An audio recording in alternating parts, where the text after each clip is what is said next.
What do we have next? Oh, something that's not from the Criterion Collection. George Stevens' tiny little 1956 film, Giant, starring Elizabeth Taylor, Rock Hudson, and James Dean. Oh, I'm getting overheated just thinking about it. I need to fan myself off. Obviously, with a title like Giant, it's exactly what you expect it to be. I was recently looking at it on the Internet Movie Database, and I gave it 10 stars out of 10 when I first saw it back in 2009. And I don't know if I'd give it that now. I'd probably give it something like 7 or 8. It's a good movie, but the older I get, the more certain flaws stick out to me. And Giant is 201 minutes long, so there's a lot of room for improvement. And of course, James Dean died in a car accident before production was completed. So what is Giant other than the last of James Dean's 3 films he made before his untimely death? It's an epic Western drama based on a novel by Edna Ferber, and although I don't think I'd give it 10 out of 10 stars anymore, it's one of those movies that I kind of have on all the time in the background while I'm doing other things. It's often on Turner Classic Movies, and sometimes I just think it's a good afternoon for an epic. It's got the gorgeous Rock Hudson in it. I used to be a big James Dean fan, but I'm in my 30s now, and whenever I see him, he just looks way too young for my taste. I don't dislike him, but yes, he's handsome too, I guess. Despite their good looks, though, I've come to the ultimate conclusion that neither one of them is a good actor. Elizabeth Taylor is solid, though, as always. I hate to say it because I do like both men immensely, but I find Rock Hudson to be too stiff, and it's as if he's just saying his lines and not putting any emotion into them, and James Dean overacts in every scene he's in. It's like he's trying to do method acting, but it comes off as if he's clowning around. He was like that in East of Eden, too. It's as if all he knows how to do as an actor is hold his arms out comically. That's my controversial stance, but what do I know? I'm not an actor.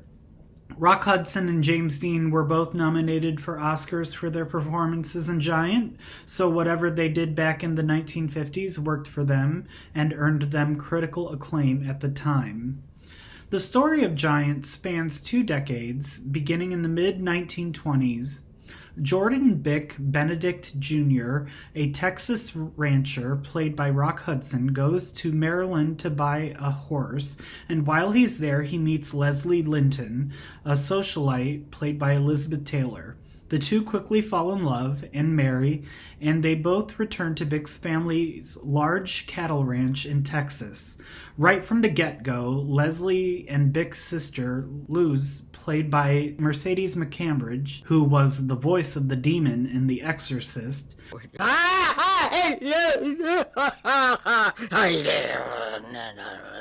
don't get along. There seems to be a tug of war between the two women as to who gets to maintain control over the household.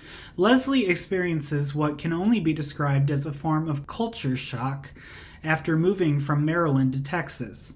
She observes the deeply rooted patriarchal norms, racial hierarchies in Texas society, and systematic discrimination against Hispanic population in the region. Leslie tries to encourage Bick to improve the working conditions for the Hispanic workers on the ranch. Bick is reluctant, but gives in. One day, Bick's sister is killed after being thrown from Leslie's horse. In her will, she leaves a small amount of land to a ranch hand named Jet Rink, played by James Dean. Jet Rink is infatuated with Leslie, and Bick does not like him one bit. So he is livid that his sister would leave him this property. Bick tries to purchase the land off of Jet Rink, but Jet refuses. Leslie and Bick have 3 children, but there's tension in the marriage, and Leslie decides to take the kids to her parents' home in Maryland for an extended stay. Eventually, Leslie and Bick reconcile and they return to Texas. While all this is going on, Jet strikes oil on the land that he inherited and he becomes rich. Jet tries to get Bick to allow oil drilling on his ranch, but Bick wants to preserve the ranch cattle legacy and refuses. By the 1940s, the Benedict children have all grown up.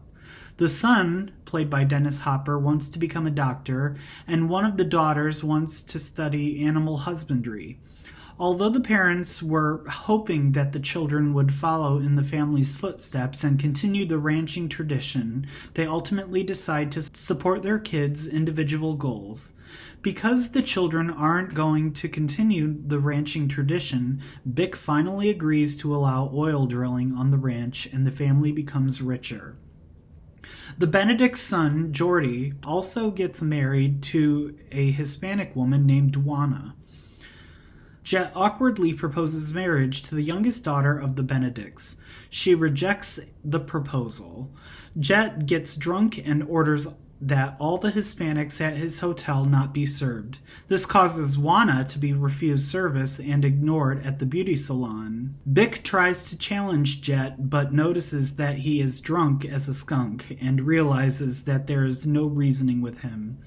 Then Jet confesses his long unrequited love for Leslie, and then he leaves. The next day, the Benedicts stop at a diner where the owner makes a snide remark about Juana and her and Jordy's infant son. When the owner tries to kick a Hispanic family out of the restaurant, Bick steps in to defend the family. He gets into a fight with the owner and loses. They return home to the ranch. Bick looks at himself as a failure for not upholding the family legacy. Leslie tells him that his actions at the diner made him her hero, and that their legacy is exemplified in their two grandsons, one white and the other Hispanic. So that's Giant. The film is more of a vehicle for Elizabeth Taylor and Rock Hudson, and James Dean was a supporting actor in the film, even though he was nominated for Best Actor in a Leading Role. That is what awards buffs call category fraud. He should not have been nominated in that category, but he was dead and became iconic so fast. It's a good film, but I would have to say that it's probably my least favorite of the three James Dean films, the other two being East of Eden and Rebel Without a Cause. Rebel Without a Cause was my favorite. His character in Giant is just so unlikable, and as I've already mentioned, the acting doesn't do it for me today. It doesn't age as well. Also, a note about the acting. Some of James Dean's dialogue had to be dubbed by another actor named Nick Adams after Dean had passed away. I thought that was kind of interesting. Even though Giant was based on Edna Ferber's fictional novel, the character of Bick was based on a real-life man named Robert Bob J. Kleberg Jr., and the King Ranch located in Kingsville, Texas. The character of Jet Rink was partly based on a real-life man too, named Glenn McCarthy. McCarthy's hotel, the Shamrock Hotel in Houston, Texas, was the inspiration for Jet Rink's hotel in both the book and the film adaptation of Giant. Giant did win one Academy Award. It was actually a big one. It won Best Director for George Stevens. It's very rare for a movie to win Best Director and nothing else. The Graduate did it, and most recently The Power of the Dog did it. That almost never happens. I could probably count on one hand all of the times it's happened and still have some fingers left over. Giant probably should have won Best Picture that year, though, because the film that did win Best Picture in 1956 was another epic, Around the World in 80 Days. I've never seen it. I haven't heard any good things about it. The Ten Commandments came out that year, too. That might be even better than Giant. Cecil B. DeMille, come on. Okay, that's a discussion for another day. As of May 20th, 2025, Giant is not available for streaming on any streaming service. You could purchase it on digital, though. It was released on Blu-ray by Warner Bros.